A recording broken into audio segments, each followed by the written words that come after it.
Hi, fellow traders. I hope you guys had a great weekend. I know we finally had some good weather this weekend. It was nice to see some sunshine. We're able to burn off that dreary week that we had, dry up all that rain, and start this week anew. Even though we started this week with a little bit of rain, this is a new week, and don't think it's gonna be as dreary as last week. But the good thing is I'm back on my horse. I'm back in the saddle, and I'm finally back to being myself, at least for one day. I know one day is not enough to say I'm back, but at least I'm back on the horse and I'm doing the things that I'm supposed to be doing. I'm following, who I am. So that's um, my main goal here. So I'm happy to report that. So this morning we woke up to a gap down, significant gap down in the market, and there's some confusion, and I didn't realize it until I was sitting here thinking about it, later in the day, because all I could do was think. There was really no trades for me, but all I could do was kind of sit there and think, and I always say that when we have a significant gap up, like we did on Friday, the value is typically going to be to the short side initially. On a big gap down day, a lot of times the initial value is to the long side. That doesn't mean the market's going to keep going up or keep going down opposite the gap. I'm just saying that is what happens. Most people are taking profit. They're positioning themselves. Some people are getting scared out of their positions if the market's going opposite. So that's a perfect time. If you understand the dynamics of the market, it's a perfect time to make money. And that's where we flourish. That's where we make money that first 30 minutes of the day. But as far as the confusion comes with swing trading. Now,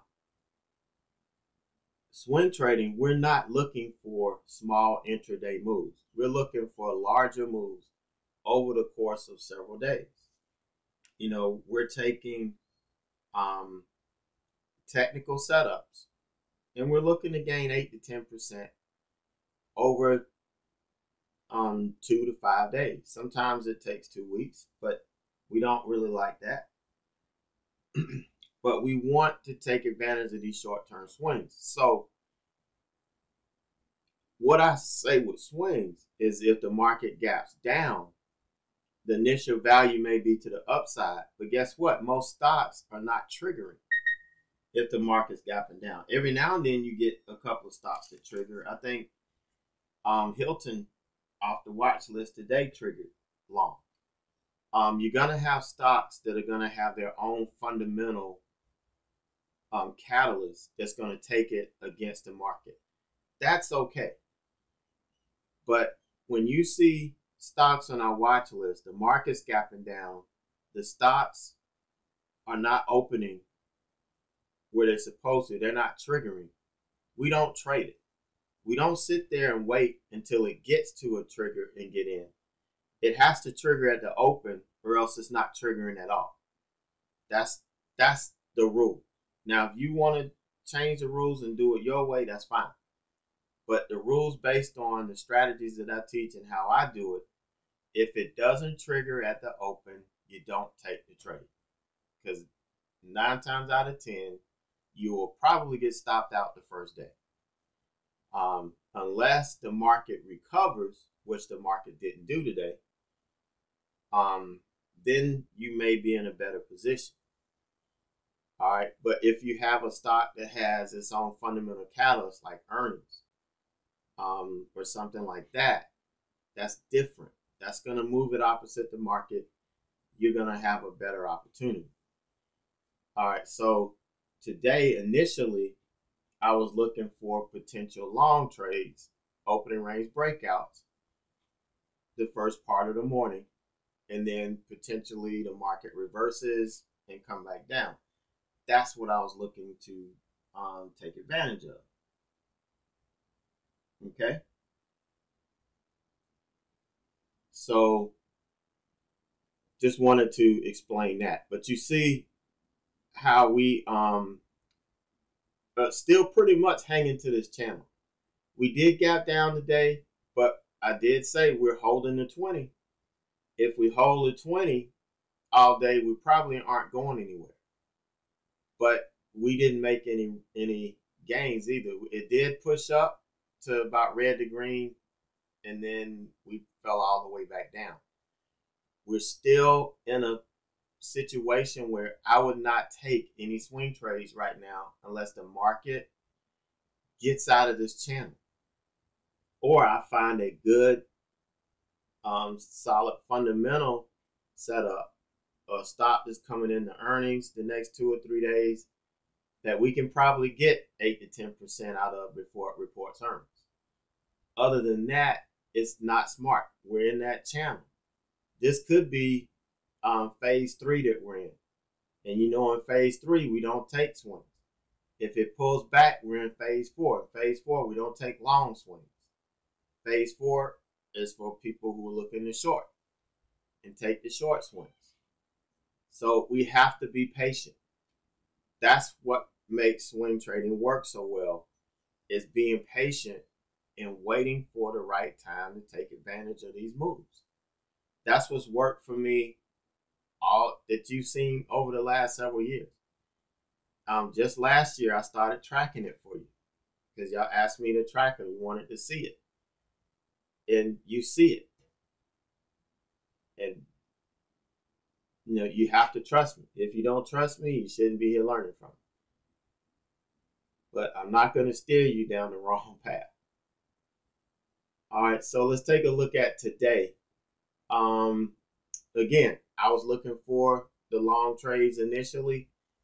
You can see we sold off here kind of at the open, right before the open. And then the first 5-minute candle, we had a little bounce here. So as soon as we got over all of the moving averages and stuff, I took it. Look at the window we had. We had a huge window of opportunity up here. And so we got to our first target. Everything was looking really good. And damn if this thing didn't pull all the way back, as usual, and stop me out at break even, and then start to bounce back. But it didn't break the channel until here. And I kind of missed this break because I was already in BA at the time when it finally broke. But we did take this. I did have this continuing to be on watch. Was looking for the next leg because I really wanted to see it get up here. Unfortunately, it never made it. So, you know, it was just one of those where I just missed out. That I missed on the initial move, but then I kind of didn't miss out because it never really matured. You know, it never really got over 56, I don't believe. So I was okay with this. You know, we got a nice trade on this. Next trade was BA. I really misjudged BA. I anticipated a pullback here. Okay, you see how we pull back here at this level. I anticipated a pullback here, which we did get a little hiccup, but we didn't get the pullback. And I could have gotten back in, but I was determined that I was right about a pullback, which you can't be that way. You have to trade what the market is telling you it's doing. And it was telling me that it was still going higher, but I wasn't listening. I was listening to myself saying, this guy has to have a pullback. I could have traded it off of this level here. Here we claimed it right here, entry. Could have taken profit here if I wanted to, but it just blew through red to green. It just kept going. And I probably would have taken it off of red to green if it pulled back and bounced. It just kept going and kept going. I mean, this is the high right here of the day. It didn't get higher than 220.39, which was this candle here. But still, I missed half the move. Here I was so happy thinking I caught the meat of this move that this happens every time. Every time I don't leave a piece on to be greedy, the stock takes off. If I leave a piece on to be greedy, it comes back and stops me out. But you know, that's just the way it feels. It may not be that way, but decent trade. So we had two really good trades.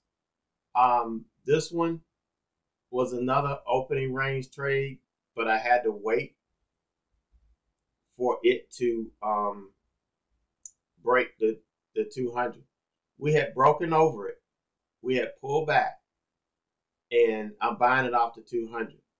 We had enough room between here and here for me to take profit on the high. So even if it failed here, I would have locked in some profit.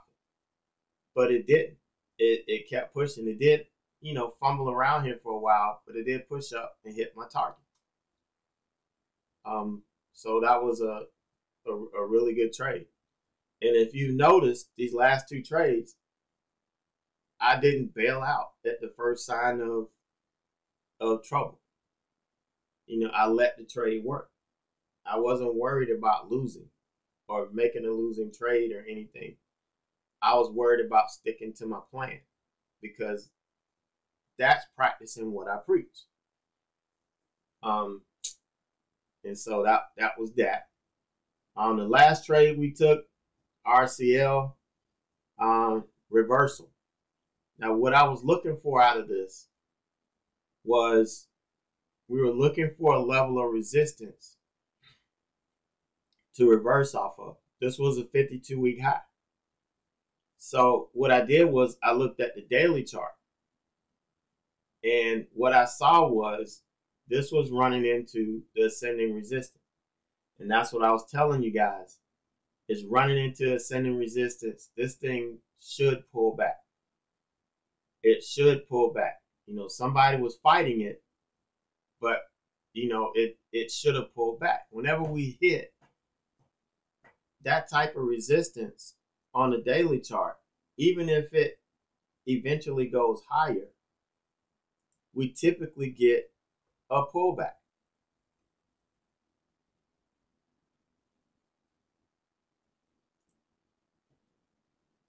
No, before it goes higher, it typically reverses there. So, you know, that's why we did, you know, I said this was a good reversal. It was hitting our scan. Okay, it was hitting the scanner. It was blowing the scanner up. And these are the moves we look for. But what pissed me off was when I got in the 9, you know, it did have a little bit more room. Now it finally kind of flattened out and was able to get profit here. All right, so here's the first leg. Now, dumbass here. Instead of me clicking the cover 2/3, I clicked sell 2/3. And so I added 2/3 of my position short. I wasn't going to sit here and hope that this thing worked out. I went ahead and took it off because we were at the level and I needed to take profit at the level. So I went ahead and covered 2/3 of the position I had left on. And you can see it never did come down. It didn't sell off until the market started selling off after 3 o'clock. You know, after 2 or 3 o'clock, that's when it really started selling off. and then coming in. But by then I was pretty much disengaged. And you can't predict what's going to happen, later in the day. You just can't predict it. I sat there, I kept coming and looking. Nothing was really doing anything. So I went out, I started working on other projects, because the worst thing you could do is sit here and try to force trades in the afternoon. And when I first started this community, I made the mistake of doing that, because there were people coming in, they were fussing about wanting to find trades in the afternoon. I was like, okay, we'll find some. And I was going against my principles. And, if the afternoon is flat, if it's dead, and trading in channels, I'm not messing with it. But sometimes around 2:30, 3 o'clock, we start to break out of channels. And, I kind of missed it today. I missed it breaking through some of these channels, and could have had, at least one decent trade. But, could have got back in RCL and caught it short again. But, you have to protect yourself. If I had to make the choice again, I would do the same thing.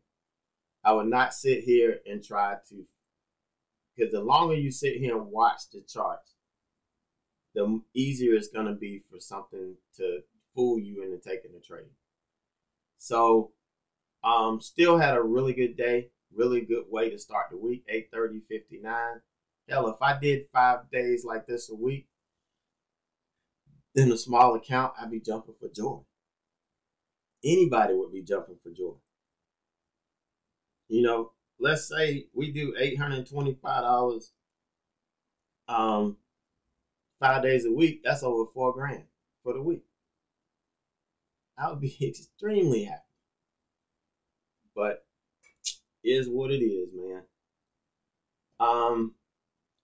So swing trades, again, we didn't really do any swing trades. CSX is the only one that active that I'm in still. And it's struggling. It's struggling. It did push up a little bit. We closed weak. It kind of sold off when the market sold. We'll see tomorrow. I mean, if we hit 95, I may put a profit target at 95 tomorrow. I may give up and just take some off, at least take half off at 95. The market is just fragile. And if it does give that before the sell-off, I'm going to grab it. I'm going to be the first one on the bus ready to grab it. Yep, that's it. So we'll see tomorrow what it looks like. We may be able to grab a swing trade or two. We'll look around tonight, see what's still in play.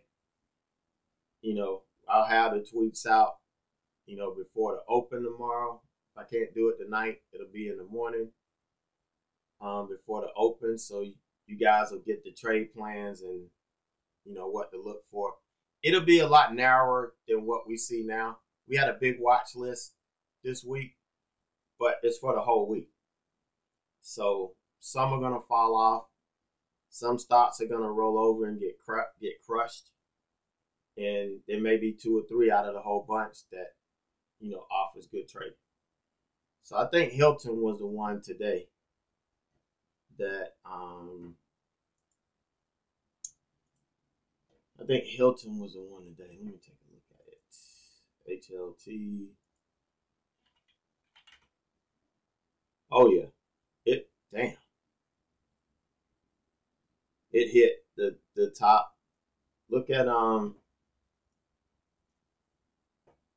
what it did. Hit the top of that ascending resistance and rejected here. But this was a huge gap up at the open. Okay, we were a huge gap up. You know, it did hit what, 121. What was the high on this? Oh, 122. It did hit 122. So if you got in, let's see, it opened at 118. You only saw maybe 3 points. You know, you only saw like 3 points.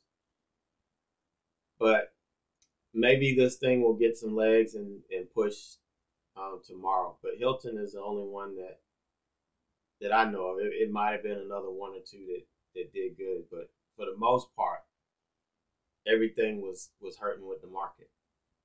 So we'll see what happens tomorrow. So you guys have a great night, and I will catch you in the morning.